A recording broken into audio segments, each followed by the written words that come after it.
Termination Shock is a new role-playing game from Greg Stolze, chronicling your adventures as an ordinary human rescued from hellish war by disorganized aliens. What will you do as a refugee in a strange cosmos? Cling to your past? Or find a purpose among inscrutable aliens? Will you just get by? Or will you redefine humanity in the eyes of a million extraterrestrials? The choice is yours in this new tabletop game on Kickstarter now.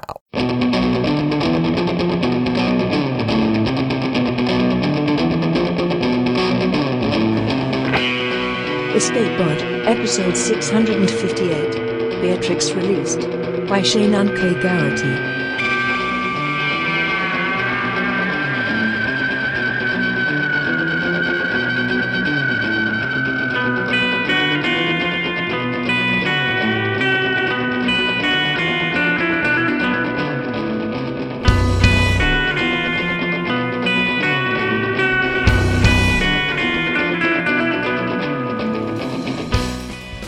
And welcome to Escape Pod, your weekly science fiction podcast. I'm Divya, your host for this episode. Our story this week is Beatrix Released by Shannon K. Garrity. This is an Escape Pod original. Shannon K. Garrity is a writer and artist best known for the webcomics Narbonic and Skin Horse. Her prose fiction has appeared in publications including Strange Horizons, Lightspeed, Drabblecast, and the Unidentified Flying Objects anthologies. She lives in Berkeley with a cat and two men of varying sizes. Your narrator is Catherine Inskip. Catherine is assistant editor for Cast of Wonders. She teaches astrophysics for a living and spends her spare time populating the universe with worlds of her own. You can find her stories at Motherboard, Cast of Wonders, The Dune Steve, and other magazines. Now, get ready to dust off your taxonomy skills, because it's story time. Beatrix Released by Shannon K. Garrity. Narrated by Catherine Inskip. The lichen in the cupboard has at last begun to sing. It sings in two-part harmony, bel canto, essaying a faultless duet with itself. What a strange and lovely fairy! I am convinced more and more that my earlier theory was correct, that the lichen is a bipartite organism comprising both fungus and an algae or bacterium. A remarkable symbiosis, distinct, I believe, from any recognised taxonomy. The love its halves sing to one another is profound enough to make one blush. And I soon retreated to the far end of the room to sketch my collection of English mice in the bone cabinet. Papa and Mamma have allowed me to keep a few childhood specimens in my room again, to be used for art lessons only. Dinner party tonight. All the MPs got a clinical dissection. It was lively. Papa and Grandpapa are appalled by Gladstone's capitulation to the Irish Free Staters. I agree entirely. If it were me, I'd turn them all out with a thrashing. When the guests moved to the drawing room for dessert and coffee, Mamma suggested I retire, as the conversation was likely to get too intellectual for a girl like myself. Speaking of conversation, I've decided to continue this diary in a new code. The previous simple substitution code was V-solvable, and the thought of Mamma reading my less charitable observations was keeping me up at night. She will go through my things. Besides, it is good mental exercise to practice a new writing system. A few new faces among the dinner guests. One gentleman with an amusing gait, stiff and precise like a spider. He specifically resembles the Pholcus phalangioides, or daddy longlegs. The cause of the distinctive perambulatory motion of spiders is hydraulic pressure, which assists them in flexing their limbs. The cause of the distinctive perambulatory motion of the dinner guest is unknown. Went to the Royal Academy to see the summer painting exhibition. Mamma's suggestion. She and Papa have, I think, agreed to encourage my artistic interest. It may prove to be an outlet for those fits of imagination I cannot suppress, so long as I keep my sketches private. A wretched show of work. Colours very bad. Washed-out, soapy backgrounds seem to be the fashion, and all the complexions are too pink. Absolutely no Englishman knows how to draw a horse. The spider gentleman was at the gallery. He seemed about to approach me, when old Mrs. Winchell and her sister flanked and penned him as efficiently as sheepdogs. Poor man. I don't know what he was there for. It wasn't to view the art. I watched him stand facing Richard Ansdell's latest for a good half-hour, and it was the dullest of them all. Tomorrow we leave for summer holiday at Lake Windermere. Spent the evening saying farewell to Spot the spaniel, my mice, my tank of fish, my snails and salamander, my lizards, and my dear rabbit. In the depths of my soul I must admit the Lagomorpha are vermin, but oh, what charming vermin they are, despite their common manners. I have trained Benjamin in a few simple tricks, hopping over a stick, beating a small drum, though he never will perform when one wants him to.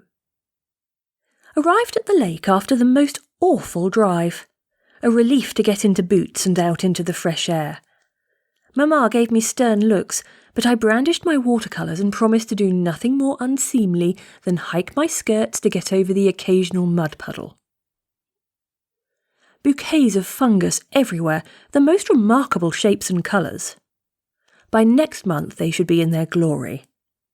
Found promising specimens for transporting into pots, dissected others to study spore formation. I'm keeping my work away from Mamma and Papa lest they disapprove, but I think it's safe. Grandpapa showed me a fairy ring quite large. Examining one, there is no mystery to the enlarging ring. The funguses grow from the mycelium, not the spore direct, and as the subterranean fungus spreads outward, it sends up mushrooms along its outermost perimeter. When I explained to Grandpapa, he said he was sorry it was not fairies after all, and I am too much a blue stocking for a girl of 16. I don't know what he was about. Of course it was fairies that made the ring. There are fairies of science, too. Sketching milk caps and chanterelles, Lactarius deliciosus, Cantharella cibarius, with abandon. Very shaken today, but I must put my thoughts in order. Clear morning, like a good Gainsborough when he doesn't let his colours go flat. Climbed a hill with easel and watercolours, then settled in for a day of sketching. Sparrows had conquered the hill and sent up regiments to mob the poor disorganised robins. They are ruffians, the sparrows, but their conversation clever. Was deep into a study of the kitchen gardens below, when a rustle of grass interrupted me. Not 8 steps away stood the spider gentleman. "I thought I saw something white up here on the grass," he said. "My easel," I said. He looked wrong in this landscape, as if cut out of a newspaper and pasted in. "Are you visiting Windermere?" "You're the Potter's girl, am I right? I heard your family has rented the castle here. Out-of-the-way place, isn't it?" "We enjoy nature." "So it would seem. The Potters used to summer every year in Scotland. Perthshire, as I recall." He stepped forward. His gait was like a spider's, but his face was vulpes vulpes, pure fox. That ended suddenly. "Papa says one meets a better class of people at an English resort. Though I'm beginning to doubt his opinion, I didn't say. Coincidentally, during your last Perthshire holiday, there was a dreadful accident in that area. A railway bridge collapsed, taking 90 people with it." "That was 3 years ago." "And will be remembered for a very long time. What did not get into the papers, Miss Potter, was the discovery of claw marks, impossibly long and deep on the collapsed girders. Also strange plant life in the vicinity. Venomous flowers, illuminated mushrooms. Deeply peculiar business, all of it. Mushrooms are fungus, not plant. His henhouse smile widened. It took 3 years to find you, you see. We hardly knew what we were looking for. Even when we began to investigate the Potters, we thought it might have been the work of your father or your brother. I knocked over my easel. Tubes of lemon and umber tumbled down the hill. Leave Bertram alone. He did nothing. Of course not. Your brother is a bright but thoroughly ordinary schoolboy. You, on the other hand... It was you, wasn't it, Miss Potter? His eyes shone. What exactly were you working on up there? My head was ringing with familiar songs. I screamed to drown them out. I'm nothing! I'm unremarkable! I do not think those thoughts!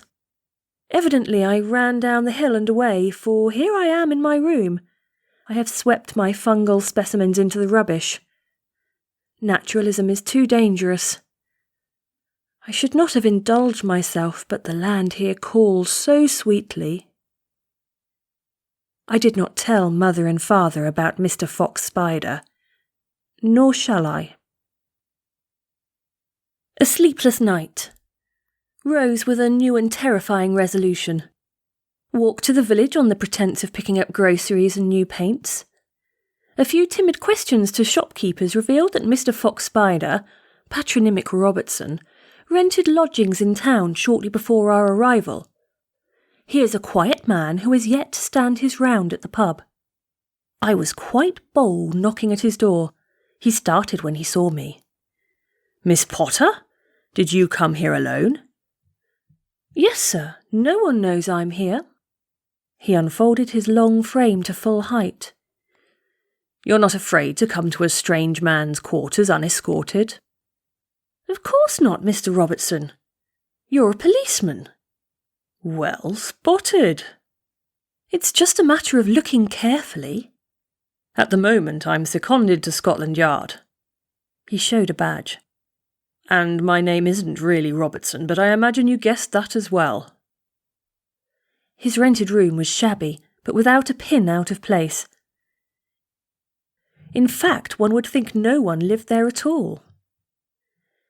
Yes, well, sir, I wanted to tell you that you were right. All the irregularities in Perthshire, they were my doing. His eyes widened. I understood how an amoeba feels under the microscope or a frog under the scalpel. So I'm turning myself in. He stared, then barked a laugh. Turn yourself in? No, Miss Potter, you misunderstand me. I didn't come to arrest you. I came to recruit you. I hear Mamma and Papa moving about downstairs.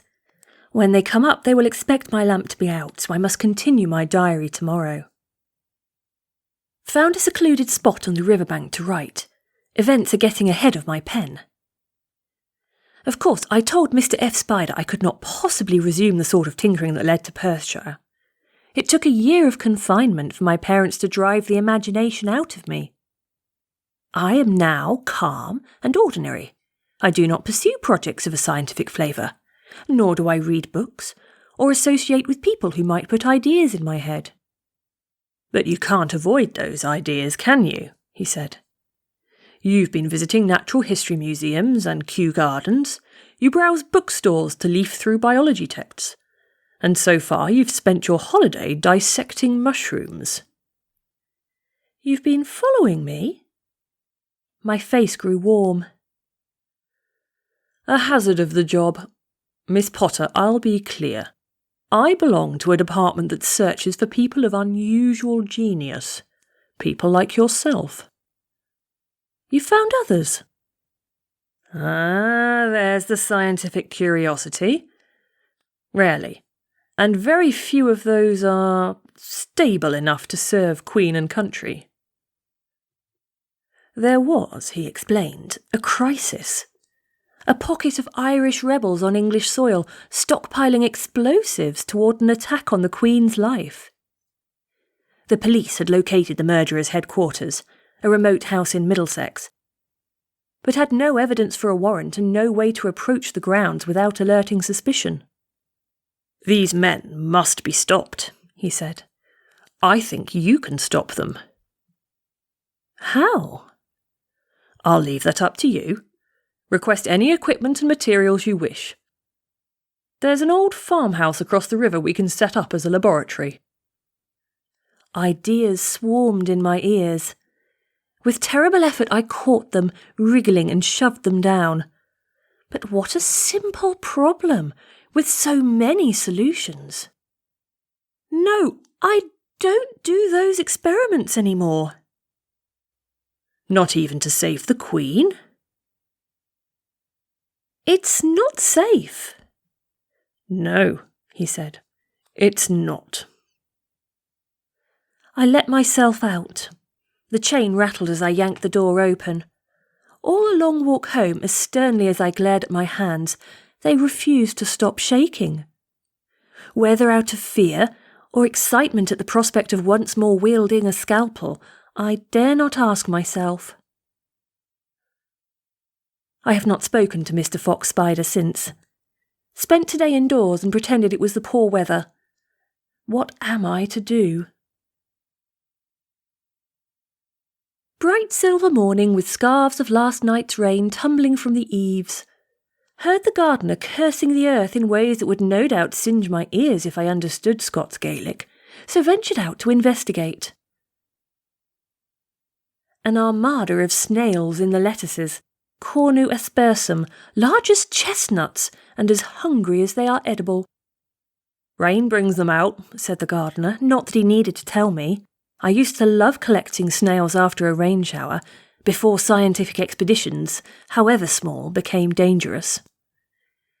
It would not be so dangerous, I thought, to take a moment to admire, with an artist's eye, the marbled patterns on their shells. I was wrong. Instead of the shells, I found myself drawn to the glistening track that followed each gastropod like a bridal veil. Snails are said to mate for life, though I have not tested the theory, and being hermaphrodites, each must wear both veil and collar. The slime is more useful than first glance suggests, protecting the snail's skin from desiccation, as well as aiding reproduction. Snails are amorous fairies, taking shameless advantage of their double complement of marital equipment, hence the ample, but inappropriate to contemplate except for science, need for lubrication. An old line of thought regarding the use of this secretion as a medium for conducting electrical signals reopened and crossed with a recent idea about fungal spores. A thrilling possibility. A wonder no one thought of it before.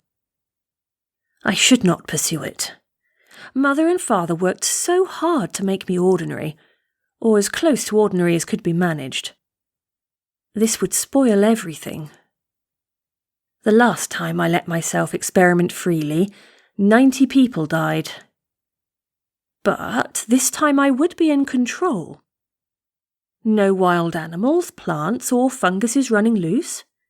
No one need die, not even the criminals plotting against the Queen. They might die. I can't predict all outcomes. Her Majesty's life would be saved. It would be a boon to science. It would be so interesting. Things I will need at the farmhouse. A clean dissection table and vivisection equipment, scalpels of several sizes, forceps, bone saw or skull saw, the latter of preference, lithotome, trephinet, garden trays, pots and a good compost mixed with sawdust. Any basic chemistry set with test tubes. Sketchbooks and pencils for record keeping. A camera and plates for same. Agar. Gutta percha tubing with whatever apparatus necessary for electrical supply. Gloves, surgical and gardening. A quantity of field or wood mice or dormice, No white mice, please. Several larger animals, should the tests on mice succeed. Any common varieties of rabbits, cats, small dogs, fowl or waterfowl will serve. Feed for animals. A mop. Pass this list to Mr. Fox Spider at a stile just outside the village, a spot not visible from the road. It will serve as a meeting place until the farmhouse is ready. I was evidently in a state, for he stared long at me before reading. Checked the mirror when I got back to my room and was taken aback. My cheeks were open to the suspicion of rouge, and my smile, which I had no idea I was wearing, shows incisors. I must be more conscious of my personal presentation lest I raise suspicions. Think of the Queen. At any rate, the items, according to Mr. F.S., should be no trouble. The camera was a selfish request. I've been wanting to learn photography for ages, and Papa won't let me use his. Outside the farmhouse at dusk, watching a flock of sheep shoulder one another over the ridge. My routine now is to hike out in the morning on the fiction of a sketching or painting expedition, set up my equipment, and work until the sun begins to set.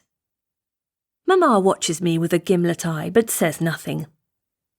Work goes well, but the relevant details are in my research journal, so no need to reproduce here. When the sheep pass over the ridge, I will get up, clean the blood away, change out of my laboratory skirts, and begin the long walk home fairly dancing. Everything sings. Mr. Fox Spider arrived in the afternoon with 2 other men from his department. They were stout where he is spindly, but all visibly of the same genus. I showed them the dormice first, having the most confidence in their good deportment. There are 3 coming along exceptionally, whom I have named Winken, Blinken and Nod. All 3 were in a straw-lined crate, at work on nests when we entered the laboratory. They looked charming, their fur having mostly regrown to cover the scars on their small scalps. "At attention," I said. The mice lined up and bowed prettily. "Cute," said one of the stout men, "but I hope you brought us out here for more than a flea circus, McCubbin." I wondered if McCubbin was Mr. Fox Spider's real name, or another nom de justice. Perhaps he never had a name at all. "Go ahead, Miss Potter," said Mr. Fox Spider. I set a small blackboard and several splinters of chalk in the crate. "Miss Winken, how are you today?" Winken snatched a piece of chalk in her jaws and scurried to the blackboard. "Doing well, miss," she wrote. "My God," said the man who had asked for more than a flea circus. "There must be a trick to it," said the other. Winken continued to write, spelling out a halting tale of Nod's bad behaviour that morning. He will tease the slower mice in their cages. "No trick," I said. "Just the work of teaching them to read. Please feel free to ask them about it directly." "Are you telling me they understand what we're saying now?" "I fancy they do, sir. It's not complicated." The man leaned over the crate. "And what do you think of us?" The mice looked at each other. Nod went for the blackboard. "Tall one brings us sweets," he wrote. "You generous like tall one?" "You eat too much already," I said. "You'll give yourself a stomachache." Nod chirped hopefully. Blinken picked up chalk. "Ignore him, you very nice men." Winken nodded and bowed. "What you are seeing," said Mr. Fox Spider, "is the fruit of Miss Potter's experiments in the uplifting of dumb animals." "Well, I've made them able to talk like people. I don't know how uplifting that is." But I could not help warming to the subject. The process combines surgical operations on the brain, the implantation of a hybrid Orpheocordyceps fungus, which parasitizes the nervous system, and the topical application of a conducive medium derived from— The first stout man waved my words away. "Leave it for the specialists. As amazing as this performance is, I thought Miss Potter was brought on to invent, well, a weapon." "A living weapon," said the other. "I saw those claw marks on the rail bridge." My breath caught. Mr. Fox Spider came to my rescue. "Miss Potter is adamantly against any more of that kind of work. These intelligent animals are designed to win conflicts without violence. Isn't that right?" I nodded, grateful to be relieved from speaking for the moment. "Imagine," said Mr. Fox Spider, "a network of animal spies that can go anywhere undetected." He went on to paint a picture of my mice deployed under floorboards, behind pantry doors, to the innermost chambers of power. Some of his imagined missions were quite beyond anything we had discussed. When he began to sketch a mouse invasion of the Winter Palace in Russia, I interrupted. "Of course you wouldn't send these mice." The whole party, mice included, turned. "Why not?" said one of the stout men. "They're dormice, sir. Wouldn't it look suspicious? Common house mice would blend in nicely." He relaxed. "Can this procedure be done with other animals?" Mr. Fox Spider couldn't possibly smile more widely without the top of his head coming off. "I think, Miss Potter, you ought to show them the barnyard." Ruskin and Gaskell, the ducks, appeared first from around the side of the barn. I bit my lip. They had tried to dress themselves and failed again. Gaskell had petticoats wrapped around her neck in a tangle, while Ruskin limped along with one webbed foot stuck through a waistcoat. Other articles of clothing, few clean enough to be recognisable, trailed behind them. On another day I would have found it funny, but I had been so hoping to make a good impression. "Ruskin," I said, "where is your hat?" "The pond, miss," said Ruskin. There was a thump behind me which turned out to be the second stout man fainting. Why he should have been overwhelmed by a duck speaking, which a great many birds can do without surgical intervention, rather than by the cogitating dormice, which were far more difficult to create, unadulterated dormice being as a rule not very clever, I don't know. Mr. Fox Spider dragged him into the shade, while I introduced the other gentlemen to Ruskin and Gaskell, Pickles and Brighton the cats, and Antisthenes the terrier. Overall, I think the meeting went well. Only Pickles and Antisthenes were fully dressed, and even they forgot their gloves. But Antisthenes answered all questions and shook hands politely. There was a neat joke when one of the men complimented his manners, and he answered with a line of Shakespeare I taught him. "Oh, 'tis a foul thing when a cur cannot keep himself in all companies."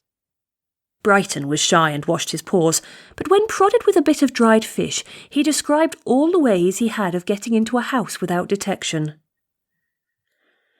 "Did I really complain these weren't weapons?" said the first stout man. "They are beyond weapons. These animals will revolutionise war." "They'll revolutionise everything," said the second man. He sounded less delighted. "But can they be trusted to carry out complex missions?" "Not alone," said Mr. Fox Spider. "Miss Potter, if you could put your cap on." We had rehearsed this. It was as crucial to the project as the animals, if not as good a spectacle. I fitted the Pasilanlinic sympathetic compass, freshly greased with medium, to my head. The greased wires brushed my scalp, tingling not unpleasantly with traces of escargotic commotion. The animals' thoughts, small and tart as gooseberries, tumbled at once into my mind. They were quite used to my presence in this mode and paid me no attention. "Think of a command for the animals," said Mr. Fox Spider, "and whisper it to Miss Potter." After a pause, the first stout man leaned toward me. I shivered at his breath in my ear, being unaccustomed to such a sensation. His suggestion was simple enough. I closed my eyes and sent a silent command. When I opened my eyes, the animals were dancing ring-a-ring-a-roses, pretty as a nursery picture, with Gaskell at the centre. They were not so good at holding hands, having paws and wings to manage, but I kept them in a perfect circle. What the first stout gentleman said, I shan't write, even in code. "I thought of this as a way to keep them under control," I said. I've had trouble with experiments going wild before. There was considerably more conversation before I had to leave for home, but none of it important. If I write it down later, it will be only for the memory exercise. Meanwhile, I must try to get a few hours' sleep. Going home very suddenly. We'll write more later. Yesterday morning, Mamma announced at breakfast that we were cutting our holiday short. Mamma and Papa had already packed their things. Grandpapa was not at all satisfied by Papa's explanation of a work emergency in London. He said he'd just started his fresh air cure, and now this whole thing would be undone by smog. I complained of having to abandon my watercolours. Mamma asked me where, if I'd been working so diligently, these watercolours were. How much she and Papa know about my activities at the farmhouse I have no idea, but clearly I wasn't careful enough. Lack of care is a fatal flaw in any scientist or artist.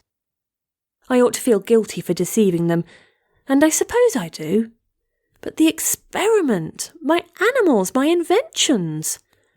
I had forgotten how work sweeps out the burrows of the mind, clearing new and more enticing passages, urging me to keep delving. When I have a bad time come over me, it is a stronger desire than ever, and settles on the queerest things, worse than queer sometimes, but so beautiful in their song. I am sorry for causing Mamma and Papa worry, but I am not at all sorry they packed me home ahead of schedule. My dear inventions are ready, and London is quite close to Middlesex. I will be able to steal away to stop the Irish criminals with, I fancy, not much trouble. Benjamin pretended not to remember me when I got home. Or perhaps he really has forgotten me. He's only a rabbit after all. Once he has finished nibbling my peace offering of a carrot, I will find a way to telegraph Mr. Fox Spider and make the necessary adjustments to our plans. Later, it is settled. Fairly buzzing with impatience. When will Friday night come? I do my best to keep my hands busy and my mind off the impending adventure. My first adventure. I might have been frightened of it once, but I won't be alone. 9 p.m. As far as my parents are concerned, I will be spending the night with Uncle Henry after a visit to the Royal Academy. I regret the upset to Mamma and Papa when the truth comes out, but the experiment has started and cannot be stopped. Riding a black coach to Middlesex. I carry nothing but this diary and the contents of my pockets. I wish I'd bought a currant bun. It is a longer ride than I expected. 10:30 p.m, or thereabouts. Middlesex. The driver ordered me to disembark at a lonely stable, darkened from the outside. I nearly lost my nerve going up to the door. Then I heard Antisthenes, with that funny creak in his voice, cry, "Miss is here." They all greeted me, the ducks, the cats, and of course Antisthenes. "Happy to see Miss," he said. He fairly wagged his tail off, the dear thing. Inside the stable was warm and lit by lanterns. Mr. Fox Spider detached himself from a knot of men and loped forward. "Where are my mice?" I asked. "We agreed they wouldn't be needed for this mission." "But I wanted to see them." I composed myself. "I'm sorry, I should be professional." Some muttering passed between the other men. "The cap," said Mr. F.S. "It has a range of 3 or 4 furlongs?" "This one, yes." "That's fine. We're not far from our target." I fondled Pickles behind the ears. She purred and sniffed at my skirt. "Miss went away. Miss shouldn't go away, miss." "I'm here now. Do you understand what you have to do tonight?" "Of course," she said with a dismissive flick of an ear. "Want mouse? Want milk? Want presents? After this you shall have all the presents you like." A man stepped forward with my cap. Having not seen it in some time, I was dismayed by its primitive construction. Never mind, it would do. I put it on and tucked a stray lock of my hair under the wires. "For Queen and Country," I said. 11 p.m, or thereabouts. Antithenes smelled the house before it rose into view over the moor. "Pipe smoke and mutton," he barked. "Men, men, men." "Don't speak," I whispered in the stable, passing the command through the cap. "Just observe." The two cats crept up behind them. At my thoughts, Pickles turned her gaze to the house. He took better to telepathic suggestion than Brighton, who was at the moment distracted by the rustle of field mice. Through the cat's eyes, the night was clear as day, no clearer. A remarkable sensation, though no less so than the whip of wind through the feathers of my ducks overhead. "They're at the house," I said to Mr. Fox Spider. "How many inside?" It was no difficult problem for the nose of a terrier. "3, all men." Mr. F.S. glanced at the other men. A nod passed between them. "Proceed inside." At my silent command, Ruskin and Gaskell landed on the roof. Pickles and Brighton climbed a drain pipe to the second floor and slid through an open window. While Brighton investigated the upper floor, finding little but dust and the old trails of mice, Pickles crept downstairs. The 3 men, gathered around a sickly fire in the parlour, were easily avoided. At my direction, she opened the back door in the kitchen and let Antithenes in. "Nothing on the second floor," I said. Another round of nods between the men. "What about the ground floor?" said Mr. F.S. "The assassins are there. We have to move carefully." "Why?" said a man. "All they'll see is a stray cat or dog that got in to raid the kitchen." Several of his companions guffawed, but without humour. "But they could hurt them. Oh!" "What?" "There's a cellar." An alert silence. "Which animal is at the cellar door?" said Mr. F.S. "Antithenes. I'll leave him to stand guard and send Pickles down. She has the eyes for it." Mr. F.S. nodded. "Proceed." There was no mistaking the hoard in the basement. Crates of dynamite and barrels of gunpowder, enough for a second Guy Fawkes. "Explosives," I whispered. "So many." "Now detonate them," said a voice near my human ear. My eyes snapped open. It was the same warm room, the same knot of men, the same spindly shadow I'd come to know as Fox Spider. But something had changed. There was an electricity in the air I hadn't noticed before. Under my skin throbbed a song in a minor key. "Detonate the gunpowder," the man repeated. I found my voice. "The danger to my animals." "You don't have to do it," said Mr. Fox Spider. "She must," said another man. "We agreed it would be the final test." A jackknife blur, and Mr. Fox Spider had him by the collar. I had never seen him so fierce. Lycosidae now, the wolf spider. "Do not press her." "I'll do it," I said. "For the Queen." Antithenes passed kitchen matches to Pickles. She had some difficulty scraping them against the stone floor of the cellar, but soon enough one lit. At my bidding, she dropped it in a pile of old newspapers. Then I sent all the animals in the house running. It was fast, so fast, the fire. The conflagration tore through my mind, channeled like a spring flood through 5 sets of senses. With it came a hot slash of pain, and I realised, to my horror, I had forgotten the ducks on the roof. 1 a.m, or thereabouts. Gaskell is lost. I felt her death on the moors. Mr. Fox Spider puts on solicitous gestures, but everything is out of tune. On the horizon I can see the farmhouse burning. The men inside died as Gaskell did. How did I so glibly sentence them?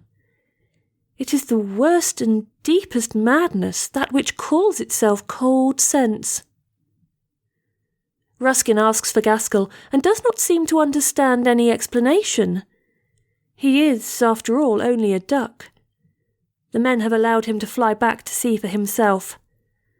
I think it not a good idea, but the voice I gave him pleads so. Home again. I was not allowed to take my surviving animals. Mr. Fox Spider explained that I had no place for them. My parents would find them, and what if the newspapers got wind? He was perfectly logical. I have a fine mind for logic myself.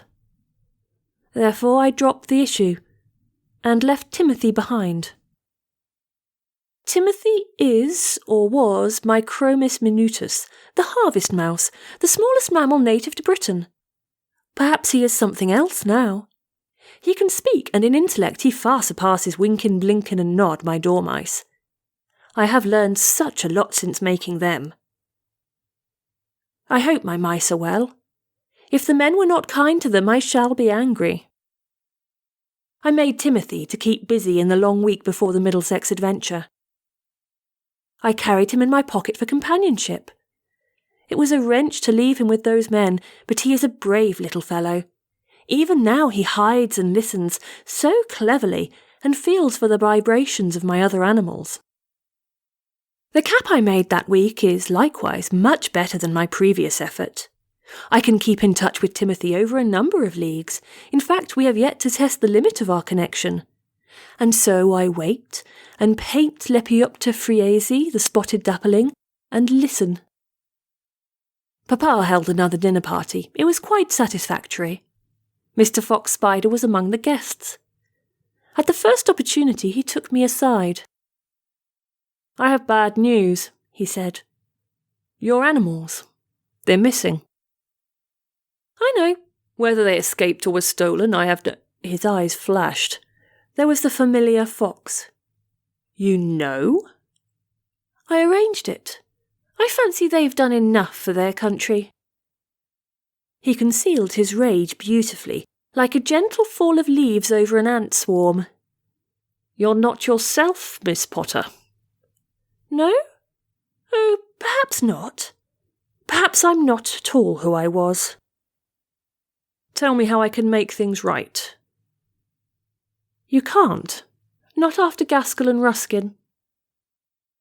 "Gaskell and... oh, the ducks. You know how very sorry I am for the accident." "Yes, you even agreed to let Ruskin fly back to see Gaskell's body in the moors.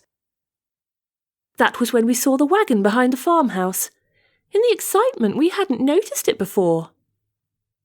He froze. He was prey now, that Mr. Fox. "The wagon?" "A tinker's wagon, red with big yellow wheels. Birds see the primary colours vividly, it turns out, even in the dark. I'd like to make a further study if I ever have time." "I don't see what that has to do with..." "Course you do. You're very clever." I took a deep breath. "Those men in the farmhouse weren't assassins, were they?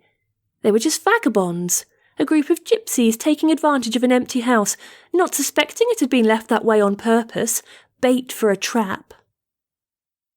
Now, Miss Potter, whatever are you suggesting?" "There never was any plot against the Queen. You set the whole thing up to convince me to make weapons for you. The farmhouse was my final test, wasn't it? Your men said so that night." Now his manner turned kindly and concerned. "And you convinced yourself of all this based on seeing an old wagon? You poor thing. Miss Potter, I fear I pushed you too far, turned you to hysterics. It is not..." Several guests turned at my raised voice. I smiled and moved to another room. A calculated minute later, Mr. Fox Spider appeared at my side. "It is not just the wagon," I hissed. "The wagon only raised my suspicions. I've had ears in your offices ever since Middlesex. I know everything." Silence from my companion. "You made me kill innocent men to test my animal's power. Since then you've had vivisectionists kill Pickles and the mice, trying to learn their secrets. Gaskell, Brighton and poor Antisones you've allowed to live, in the hope of breeding them.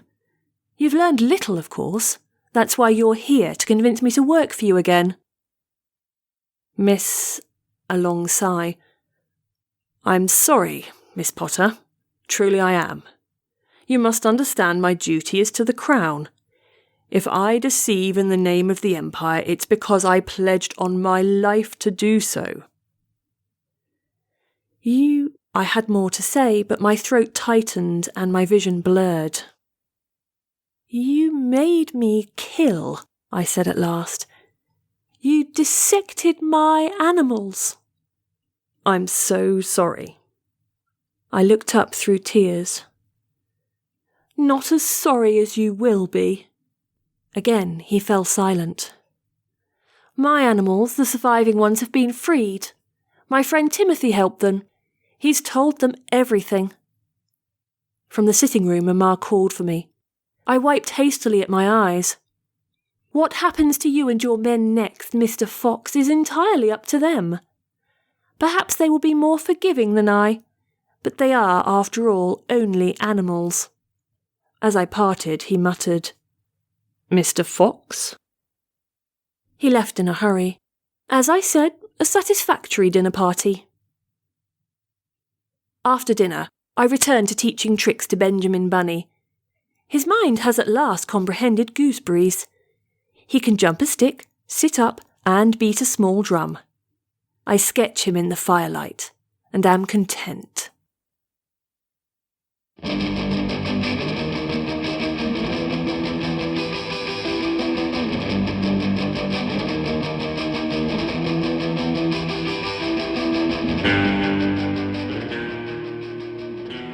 And that's our story. 2 lines capture it perfectly for me. It would be a boon to science. It would be so interesting. I was recently having a discussion about the concept of the mad scientist and how they are often more like mad engineers than scientists. The best, like our story's Miss Potter, have plenty of both in them. An insatiable desire to understand the universe, and then the impetus to tinker with it. Some of us learn best when we're hands-on, by trial and error, and, well, if a few people get hurt along the way, that's just the price we pay? No, I don't believe that personally, but the lack of a strong moral compass is another classic aspect of this archetype. Lucky for us, Miss Potter finds her way by the end of the story, though she pays a terrible price to get there. The frosting on this elaborate and bittersweet cake is that she, an underestimated female, manages to outwit everyone around her, including those who are determined to stifle her intellect and those who think they can exploit it. The twist is that this is the Beatrix Potter, author of old English children's stories about Peter Rabbit and Benjamin Bunny. That she didn't simply spin fantastic tales, but rather told a version of her own life, and that won me over completely. According to the author of the story, Beatrix Potter really was a teenage scientist and really did keep a diary in code. Shannon also told us that the voice in this story is based on Potter's diary. She said she recently visited England's Lake District, a national park preserved largely because of Potter's donation of farmland, bought with her royalties, and there got to see some of the places where this story is set. Come back next week for a very different tale of creating intelligence, one that's closer to the present-day fascination with big data and deep learning. Escape Pod is a production of Escape Artists Inc., and is brought to you with a Creative Commons Attribution, Non-Commercial, No Derivatives license. Don't change it, don't sell it, do go forth and share it. Escape Pod relies on the generous donations of our listeners. Find us on Patreon, listed as EA Podcasts, or donate via PayPal through our website at escapepod.org, and vote for more stories about GMO pets. Our opening and closing music is by Daikaiju at daikaiju.org, and our closing quotation this week is from David Brin, who wrote some stories about uplifted animals as well. He said, quote, "The only possible way that Uplift, or any other grand project, can be done well is if it is performed in the open, subjected to relentless criticism by opponents who seek out every flaw, every danger, and mistake. Only then, ironically, will the project move ahead with some strong chance of minimizing the pain and maximizing the benefits for all. Thanks for listening, and enjoy your auditory adventures through time and space.